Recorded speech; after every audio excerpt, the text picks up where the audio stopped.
Dune Part 2 is here. Now, this was not a movie I was looking forward to be honest with you. I wasn't making videos at the time, but I absolutely despised Dune Part 1, which I will get into about that. However, I will state right now for the record that Dune Part 2 is amazing. It is fabulous. You have to go see it in theaters. It is fantastic. Now, why did I not like Dune Part 1? There's a lot of reasons. Mainly to begin with, it just wasn't a good movie. It wasn't a complete movie, for one thing, though obviously it's called Part 1, so duh. But for me, it's a lot like Kill Bill Part 1 versus Part 2. Kill Bill Part 1, visually amazing, beautiful, but is it actually a movie with an actual story? No, not even close. But Part 2 of Kill Bill, yes, that movie does have a story, and it's a damn good movie. Same factor applies here. Dune Part 1 was, yes, it was a visual masterpiece. It was amazing. It was breathtaking. If I was on drugs, it would have been a religious experience. However, the visuals wore off after about an hour, and what you're left with is a movie that doesn't really have a story or good dialogue, and everybody is way too self-serious. In fact, that's why Jason Momoa was like a highlight of Dune Part 1. On top of that, like, for perfect example, you've got Dr. Yue, who is literally the central crux, the narrative drive, and one of the most interesting characters in the Dune story. And he has like one line in that movie. You don't even know what he's doing. You don't know what's going on. So for me, Dune 1 did not work. In fact, my father had, I think he told me down the road that he had fallen asleep during the helicopter chase scene.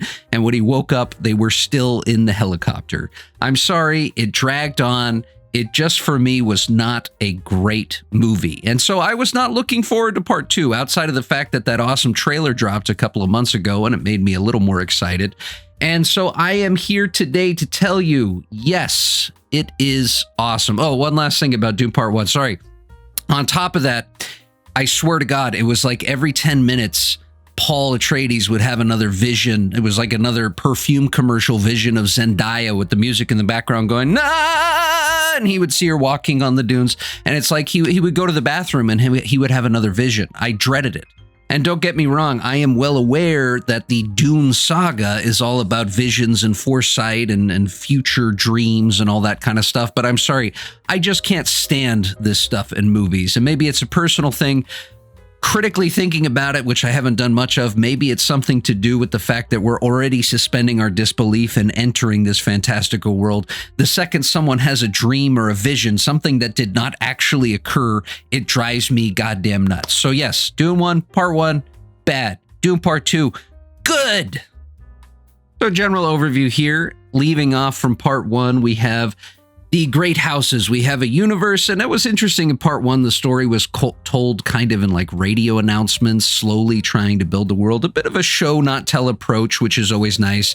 But there's no doubt that the story of Dune is very complicated, which is why the 1984-85 movie is so famous for like a 5-minute opener where they just fill you with exposition. What the hell is going on? But, you know, generally you've got the two great houses among the 12. You've got the Harkonnens, you've got the Atreides, you've got the Emperor Shaddam IV and his Sardaukar Terror troops. Anyway, yeah, so the Atreides who are gaining in power, they're given control of Dune because the spice is the spice of life. It controls everything. It allows the guild navigators to ascend to heights beyond the mortal realm and fold space. It lets the Bene Gesserits attain their psychic power and control over the universe, blah, blah, blah. The Emperor has set up House Atreides. They go take over Dune. House Harkonnen comes back in, and a secret attack instigated or allowed through the betrayal of Dr. Wei, which is why he's an important character, because they are holding his wife hostage, and they kill everybody, except luckily Paul Atreides and his mom escape. And that's what we're left with. And so we're starting the movie where, like, really, here's what's going to happen. Now, they do deviate, not too much, but from the books a bit. One major spoiler here is his sister, who has a premature birth due to having drunk the water of life, her mother. She is totally left out of the movie, which does leave out one of the cooler scenes where the little creepy baby sister walks up to the palace and stabs Baron Harkonnen with the Jam Gabar. However, at the end of the day, all the deviations don't really matter because the movie's good. And when it's good, nobody cares. It's kind of comes back to the Hollywood blackwashing, whitewashing, whatever, swapping races for traditional roles. You know what? If it ends up being good, nobody cares. That's the problem these days, is it usually ends up being bad. So, We join Paul Atreides primarily on his mission where he's gathering the Fremen around him to take back what was his, to declare independence on Arrakis, to take over Dune, to kill the Harkonnens, and eventually to take over the universe, following his destiny, which is, of course, a big plot throughout the books. Let's talk about the cast and the characters. Timothée Chalamet playing Paul Muad'Dib Atreides is pretty damn good. I couldn't stand him in the last movie, but basically it was because he was a pretty boy that just kept having visions. But you know what? He turned me around here. He sold me on the fact, and God knows we need new blood. Since we have essentially destroyed the concept of a star and replaced it with franchises, it's good to have a young star. You know, I'm good. And if anything, I think I mentioned in the last video, he's basically a super mega duper upgrade over what once was, you know, Michael Cera and who's the guy who was in The Social Network? Jesse Eisenberg. That's right. These kind of effeminate pretty boy men who are also decent actors who they have helming movies. He's, you know, he's like that on crack. I'm the upgrade. Because he actually does have some physicality. He does have a little bit of manliness to him. He is the full package. So he carries this movie fairly well. Zendaya as Chani, the Fremen rebellious warrior, ain't doing so bad. She actually had, well, I mean, it's not like she had much to do in the first movie besides appear in, you know, perfume commercials. But, you know, she actually sets up as an interesting character. She does work as a love interest. She is a little bit resistant. In fact, that's one of the major deviations in plot. In the books, at least as far as I recall, Shani was just a really cute girl who was going to help Paul out. In this movie, she challenges him quite a bit. In fact, to the point where at the end, and I believe once again, pretty sure this is a deviation, she leaves him and sets up for a big Dune Part 3, which is absolutely going to happen. But you know what? She ain't bad. I like her. Good for Zendaya. Now, the last character and actor we really have to talk about here is Austin Butler playing Freyd Rutha, the Na Baron, who was a big part of the books, was not a very big part of the 1985 movie. He was played by Sting, and Sting got like one line, but he was looking pretty damn good in that movie. I don't even know where to begin heaping praises on this guy. Just like Timothée Chalamet, another young up-and-comer who is kicking ass. My only problem with Austin Butler is he is basically identical to Bill Skarsgård, the guy who plays the It Clown. I literally can't tell the difference between the actors. So I actually thought it was the It guy until I looked on the cast list. That being said, he's amazing. He's enrapturing in this. He does it well. He steals every scene that he's in. And on top of that, something I want to talk about, the entire 25 minute sequence where we visit the planet Harkonnen in this movie, something not really done or done a few times in the 1985, but a big part of the books, where we meet him, the Na Baron, in a kind of gladiator arena on the planet Harkonnen. And not only that, but he also has a entwining with a Bene Gesserit witch.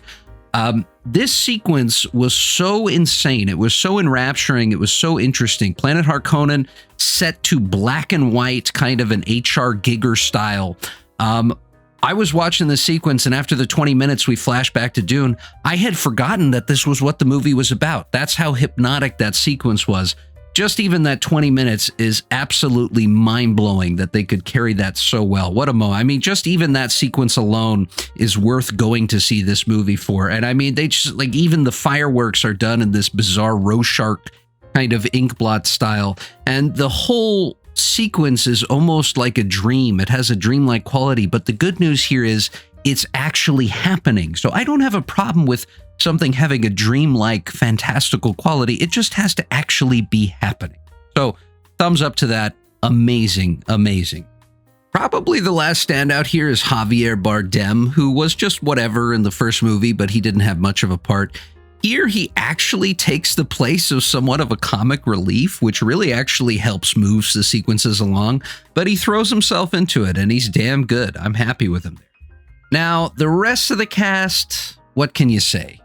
I mean, there's no doubt it's like a who's who of masterpiece stars, but they somehow attain this combination of it seems like they're phoning it in, but I just think they're being way too self-serious. Rebecca Ferguson, who is a gem, she's beautiful, lovely, amazing actress. she's just kind of whatever as the mom. Josh Brolin, I think you could replace him with anything as Gurney Halleck. I think Jean-Luc Picard was a far better Gurney Halleck in the original. Not in the mood. Mood's a thing for cattle and love play, not fighting. I'm sorry, Gurney. Not sorry enough. Christopher Walken, wow. I can't say that he does a bad job, though I do think he was somewhat miscast. I think it's just because he's Christopher Walken.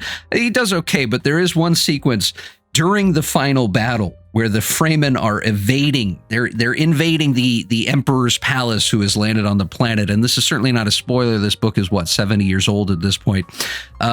There's no dialogue for something like 20 minutes. It's just an amazing, awe-inspiring battle scene. And then we flash to inside the palace, and Christopher Walken is looking at the Baron Harkonnen. It's just like we're all breathless. It's just incredible. And then after this 20 minutes of silence, the first thing that happens is Christopher Walken looks at the Baron and he goes, "Baron!" Now, one of the other, I think, distracting cast choices, though certainly not a complaint, is Anna Taylor-Joy shows up in a thankfully not too many of these future vision as Paul's sister.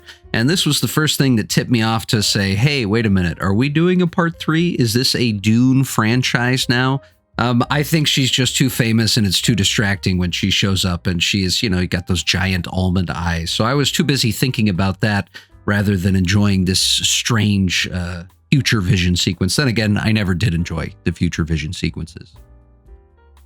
Other than that, Stellan Skarsgård is Baron Harkonnen, whatever. He's just kind of there. What does he have, like 2 minutes of screen time? Charlotte Rampling, God, how old is that woman now? 90? She's kind of there once again as well. Very short sequences. I do have to mention Léa Seydoux shows up. And certainly no complaints there. Once again, it's like they found every amazing, beautiful actor on the world to be in this movie. And she does a damn good job. She adds to that crazy, dreamlike Planet Harkonnen sequence. So, star-studded cast, awesome. Really, is there any way to go wrong here? So let's talk about these visuals. As mentioned in the first movie, yes, amazing. You've got the Dragonfly copters, you've got the shots on the planet Atreides. Everything comes together. It's amazing. It's dreamlike. It's beautiful. But once again, it kind of wears off after an hour. You're not getting any new fantastical visions or machines or whatever else. We're just kind of left with what the movie has established. In this movie, however, it seems like there is a never-ending barrage of new machines, new ships, new vistas, incredible, just layers, baby. Layers building the world. Special shout out to the Harkonnen spice harvesting machines, which look like some kind of bizarre insect HR Giger combination. And even just this little action sequence probably lasts about 5 minutes. They're running around this gigantic spice harvesting machine. And it's just, you can literally devote all your attention to just looking at the machine. We've created layers here. The machine clearly has functions in how it harvests the spice, and that will suck you into the world, and it's fabulous. As mentioned already, Planet Harkonnen, awesome. Planet Arrakis, the worm riding sequences are more thrilling. I mean, I never really cared that much. You look at the 1985 Dune, they did what they could, but riding the giant sandworms, whatever.